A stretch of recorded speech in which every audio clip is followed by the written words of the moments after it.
In today's video, I'm going to show you exactly how to leave a card in Trello quickly and correctly. Whether you were added to a task by mistake, you finished your part of the work, or you simply don't need to be assigned anymore, removing yourself from a Trello card only takes a few seconds. I'll walk you through the fastest method step by step, and I'll also explain what actually happens after you leave a card so there's no confusion. If you find this helpful, make sure to like this video and subscribe to the channel for more simple and practical Trello tutorials. Now, let's jump right in. First, open Trello and go to the board where the card is located. Navigate to the specific list and find the card you want to leave. Once you've found it, click on the card to open it. This will bring up the detailed card view, where you can see the description, comments, due dates, attachments, and most importantly, the Members section.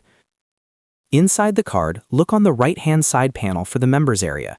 You'll see the profile pictures of everyone currently assigned to that card. This includes you and any other team members who are part of the task. Here's the quick method to remove yourself.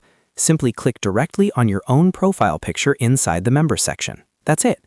When you click your profile image, it toggles your membership off. Trello immediately removes you from the card. There's no confirmation pop-up and no extra steps required. It works like a simple on and off switch. Once you click your profile picture and it disappears from the members list, you have successfully left the card. The change is saved automatically, so you don't need to press any additional save button. Now let's talk about what happens after you leave a Trello card, because this part is important.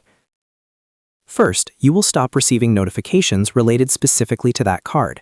That means if someone comments on the card, updates the due date, adds attachments, or makes other changes, you won't get notified anymore unless someone manually mentions you using the @ symbol followed by your name. Second, you are no longer officially assigned to the task. Your profile will not appear under the Members section, and other team members will clearly see that you're no longer responsible for that card. This helps keep task ownership accurate and avoids confusion about who is working on what. Third, the card itself still exists. Leaving a card does not delete it. It does not archive it. It does not affect other members. The card remains fully active on the board for everyone else who is assigned. All comments, attachments, checklists, and due dates stay exactly the same. The only difference is that you are no longer attached to it. If you ever need to rejoin the card, you can simply open it again and click on your profile picture in the Members section to add yourself back. Just like removing yourself, adding yourself is also a one-click toggle.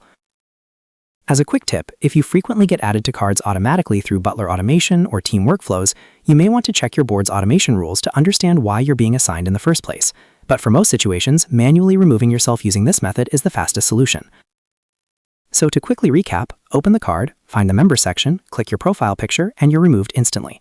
After that, you stop receiving notifications, you're no longer assigned, and the card continues to exist normally for the rest of your team.